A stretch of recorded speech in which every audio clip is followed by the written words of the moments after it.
आज सुबह सुबह मेरे को कोई पूछ रहा था, आकाश जी कहिए ये धरना आंदोलन प्रदर्शन जुलूस निकालने से क्या होगा? तो मैंने उनको एक ही जवाब दिया, इससे ये सिद्ध होगा कि हम बहुत जीवित हैं, बहुत शांत है, ठीक है, हम जीवित हैं।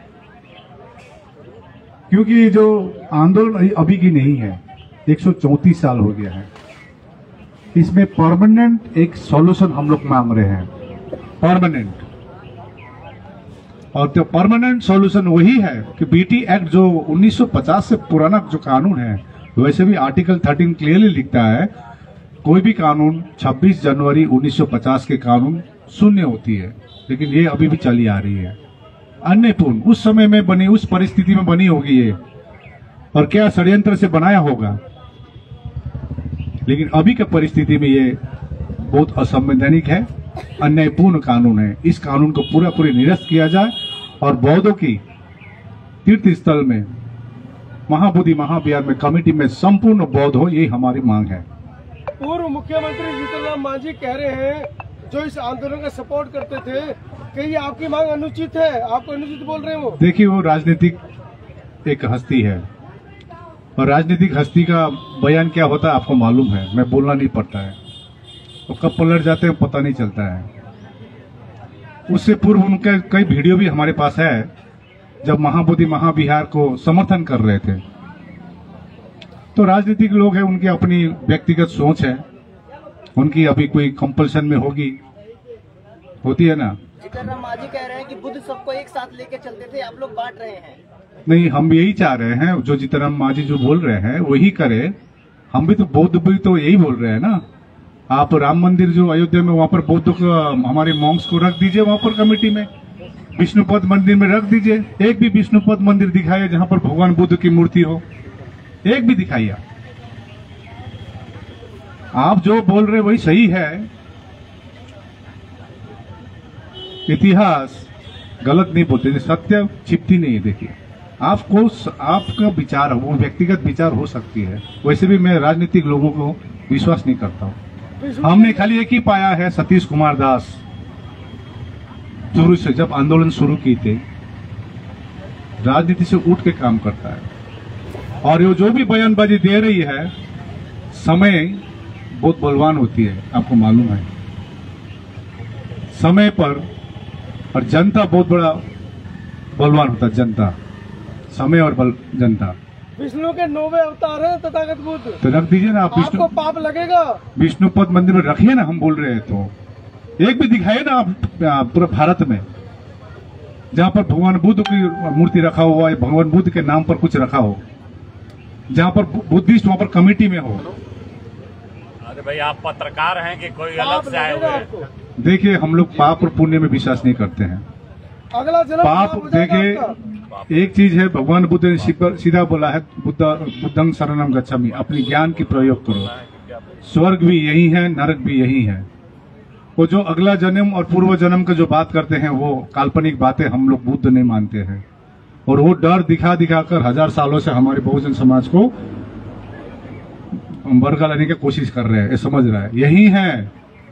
इसलिए बाबा साहब ने कहा, अपनी शिक्षा को इंपॉर्टेंस दो। अभी शिक्षित लोग, जो बहुजन समाज में शिक्षित लोग, अब आज एक बहन बोल रही थी, वो पाखंडबाद में थे, जहां शादी हुई उसके बाद उनका परिवर्तन, आप उनसे एक स्टोरी ले लीजिएगा।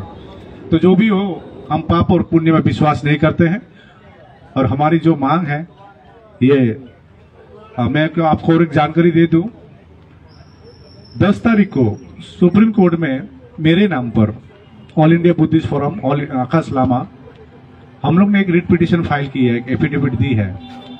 ये रिट पिटीशन, क्योंकि हमको कई जन बोल रहे थे सुप्रीम कोर्ट में ऑलरेडी पेंडिंग है केस 2012 से, अलग से ऑल इंडिया बुद्धिस्ट फोरम क्यों डाले इसमें? और सुप्रीम कोर्ट का ऑर्डर है 2018 का, मेरे पास कागज है, अभी दिखा सकता हूं।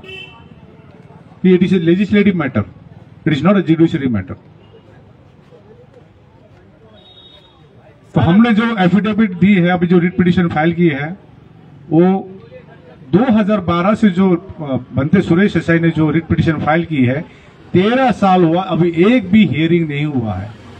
और जो मैं बता रहा हूं, अभी कल ही वांगदी छिरिंग भूटिया की बेटी भी आई थी यहाँ पर, आप देखे होंगे उनको। जब हियरिंग के समय आता डिलीट कर देता था, तो हमने रिट पिटीशन डाली है कि 13 साल क्यों लग रहा है हियरिंग में। इसका कॉपी यदि चाहिए तो मेरे पास है। आपकी आवाज उठाने पर यूट्यूबर पे एफआईआर हो गई है, एक बनते भी एफआईआर हो गई है, तो हम सब लोग घर भाग जाए डर के मारे। देखिए एफआईआर, देखिए मैं बोलूँ आंदोलन वो एक एडवर्टाइज आता ना, डर के आगे क्या है। कोई भी आंदोलन, ये डर, देखिए पाखंडवादी में जो डर हजारों सालों से डर डर डर डर रख दिया, ऐसा करोगे तो ऐसा होगा, ऐसा करोगे तो तुम्हारा बच्चा मर जाएगा, या तुम्हारा अगला जन्म में ये होगा, ये डर। तो आंदोलन का भी यही उसूल है, जिसके पास डर नहीं है, जिसके पास लोभ नहीं है, सबसे बड़ी बात। आज के दिन सब लोग होली मना रहे हैं, आप इतने लोग के साथ आज यहाँ बैठे। मैं आज जब बोल रहा था, आज मेरे जीवन में सबसे अच्छा होली आज हुआ है, क्योंकि यहाँ लद्दाख से लेकर महाराष्ट्र, प्रत्येक राज्य की विभिन्न जो असल इंडिया के जो इम्पोर्टेंट, जो विश्व गुरु के जो कल्पना करते हैं, ये यहाँ दिखने को मिला। मैं वैसे भी होली सभी जो मानते हैं उनको मैं मुबारक दे चुका हूँ। या भंते जी से बात कर सकते हैं आप। भंते जी मेरठ से आए हैं, बड़े क्रांतिकारी हैं, आपके नाम पर तो मेरठ में लाखों लोग इकट्ठा हो जाते हैं। लेट आए, देर आए, दुरुस्त आए, क्या कहना है इस बारे में उन्हें? जो 31वां दिन है आज का ये धरना आंदोलन का, जिसमें जो मुख्य मांगे हैं कि महाबोधि महाविहार ये हमें बौद्धों को मिलना चाहिए, और दूसरी मांग है कि जो एक्ट बना हुआ है बीटी एक्ट 1949 का, वो रद्द होना चाहिए। ऐसी दो मांगे हैं, और इसमें आप देख रहे हैं कि देश भर के लोग अब ये अपने अपने घरों से निकल करके इस धरना आंदोलन में शामिल हो रहे हैं। और उम्मीद है कि ये जितना बड़ा आपको ग्राउंड दिख रहा है, ये कुछ ही दिन के बाद आपको भरा दिखाई देगा। 31वें दिन की झलक आप लोग ये आज देख ही रहे कि एक तरफ तो दूसरा पर्व मनाया जा रहा है, लेकिन जैसे कि आकाश लामा जी ने बोला कि मेरे जिंदगी का ये आज होली का दिन है, तो उस तरह से भारत के तमाम बौद्ध जो लोग हैं वो लगातार ये आंदोलन को समर्थन कर रहे हैं। और आपने देखा होगा कि देश के अलग अलग जगहों में सड़कों पे लोग आए हैं, और अपने जिले में कलेक्टर के पास उन्होंने ज्ञापन भी दिया है। लेकिन अब वो ज्ञापन देने के बाद वहां से वो निकल करके इस धरना स्थल पे पहुंच रहे हैं, और लगातार ये लोग पहुंचने के बाद आप देखेंगे कि जो ये मांगे रखी गई है कि ये बौद्ध विहार हमारा हमें मिलना चाहिए, और ये जो एक्ट बनाया गया ये भी रद्द होना चाहिए। क्योंकि आप देख सकते हैं कि हर एक आदमी की अपनी एक श्रद्धा होती है।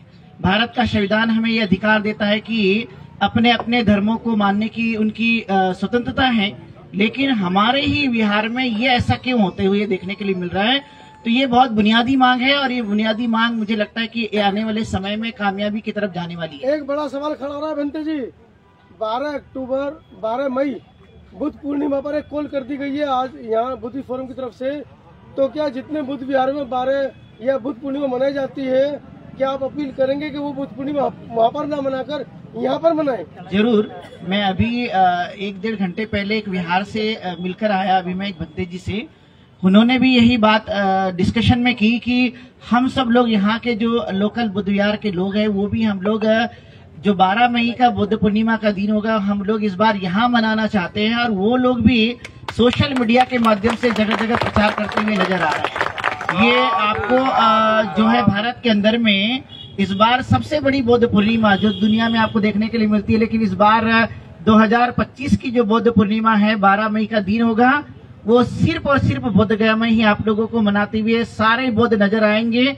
और हम लोगों ने ये अपील करना शुरू कर दिया है, धरना स्थल से भी शुरू है, और जो लोग जगह जगह हमारे बौद्ध भिक्षुगण और उपासक उपासिका जहाँ जहाँ पर भी रह रहे हैं, वो अपील करते जा रहे हैं कि इस बार की बौद्ध पूर्णिमा हमें कहीं नहीं, इवन डॉक्टर बाबा साहब अम्बेडकर की जयंती पर जो लाखों रुपए खर्च होते हैं वो भी ना करते हुए इस बार जो है इस धरना आंदोलनों को एक बड़ी गति देते हुए कहीं ना कहीं हम जो है 12 मई का जो बौद्ध पूर्णिमा का पर्व है वो सिर्फ और सिर्फ हम बौद्ध गया में मनाएंगे। धन्यवाद। सर, आप क्या अपील करेंगे लामाओं से, दार्जिलिंग से, सबसे? जी मैं थोड़ा रुक जाइए वो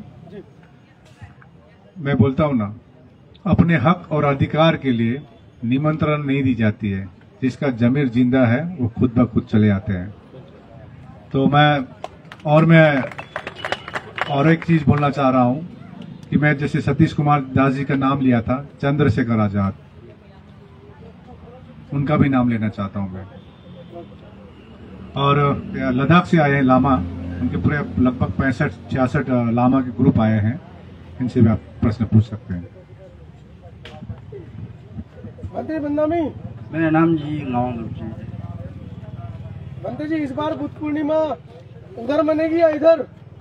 वो तो जहाँ में वो बोलने का वो नहीं, जहाँ भी वो बुद्ध का वो है वही सब पे मनाया जाएगा, इसका कोई वो नहीं।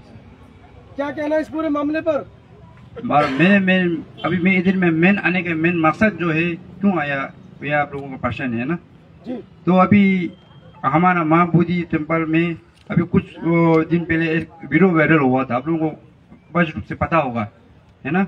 जो हमारा एक मंदिर के अंदर जो सरासर वो भूत का ही था, उसको पंडुप बना दिया, है ना, ये है वो है बोल के।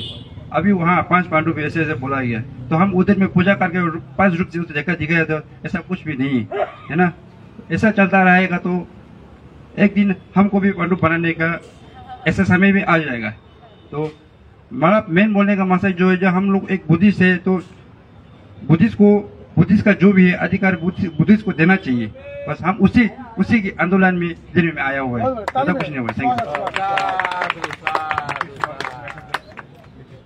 नीतीश कुमार साहब जी को मैंने ये बोलना था ना, जब भी पूजा होता है दलाई लामा जी का हर दिसंबर के टाइम में होता था, तो सर जी बोलता है जब भी आप लोगों को कुछ भी दिक्कत होगा तो हम आप लोगों के साथ है।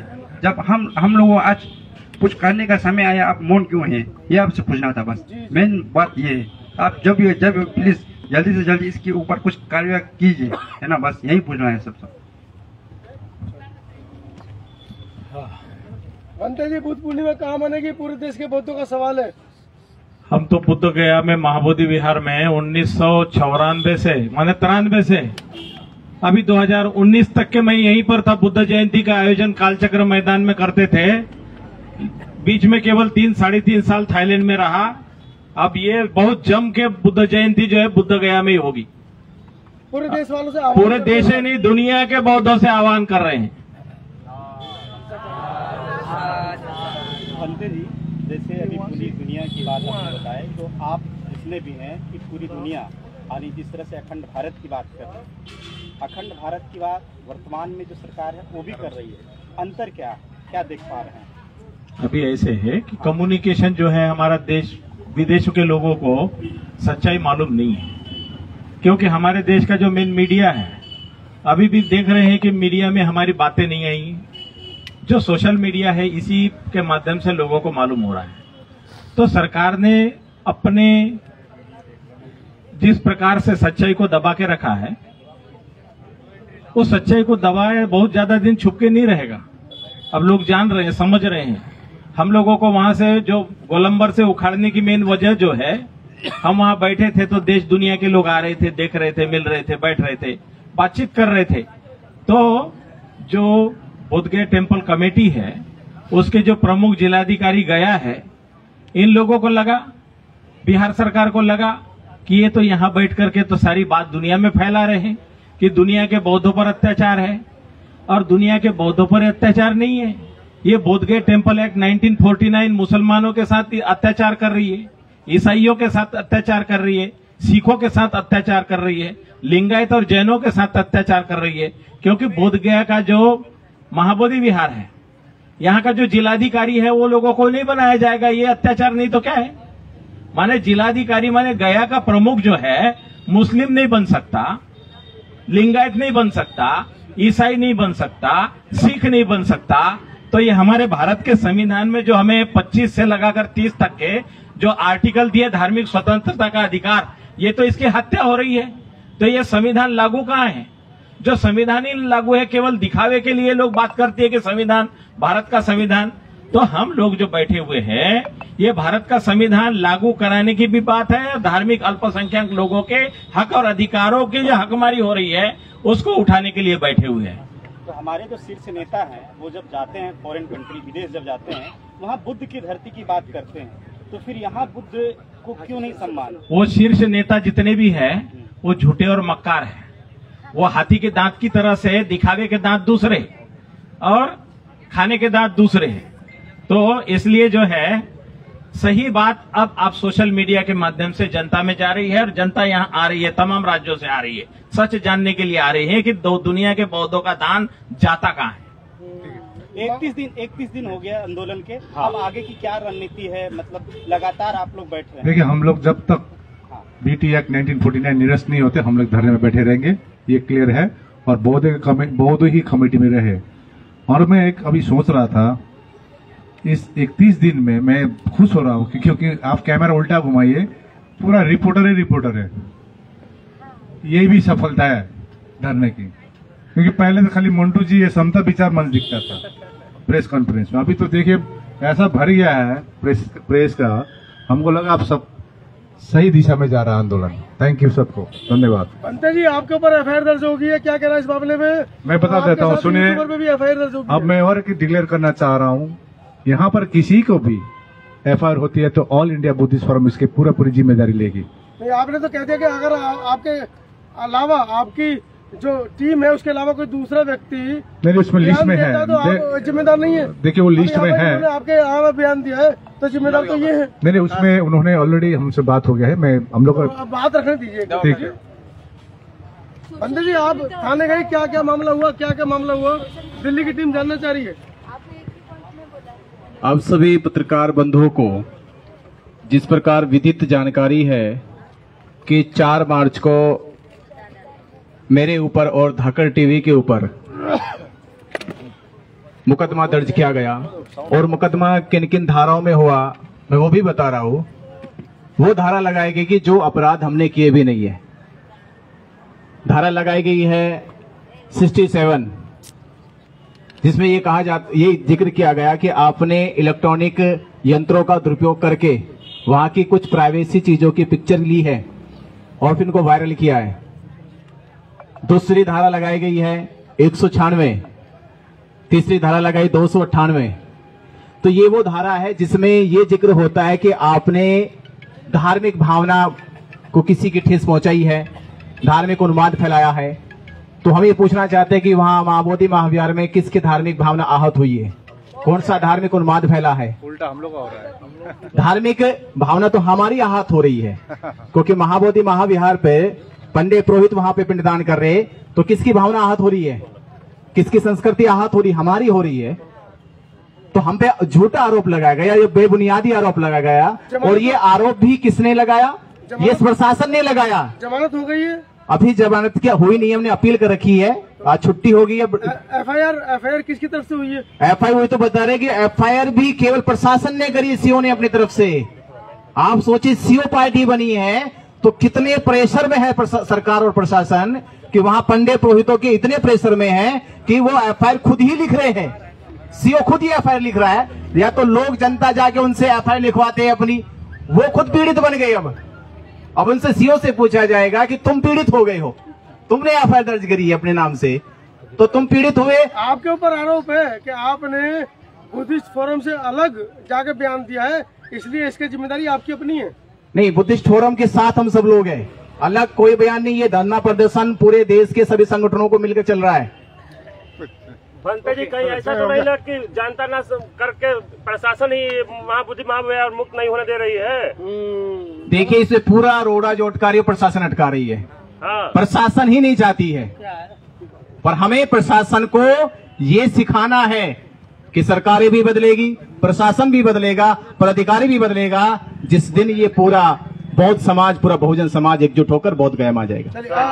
आकाश जी, इस पर आपका क्या कहना है? एफआईआर दर्ज हुई है, उन्होंने अपना बयान दे दिया, आप भी दीजिए। देखिए, आज हम लोग ने 11 तारीख को, अभी होली है तो हमको सिक्योरिटी, क्योंकि अभी तक तो कोई सिक्योरिटी दिया नहीं है, तो अभी 11 तारीख को लेटर अब दिखा दूंगा आपको, दिए थे, अभी तक सिक्योरिटी नहीं दिया है। एक सबसे बड़ी हथियार है, भगवान बुद्ध ने बोला है, silence is also one type of communication. Silent है मैं, थैंक यू सभी जन को। Thank you. शांति सबसे बड़ा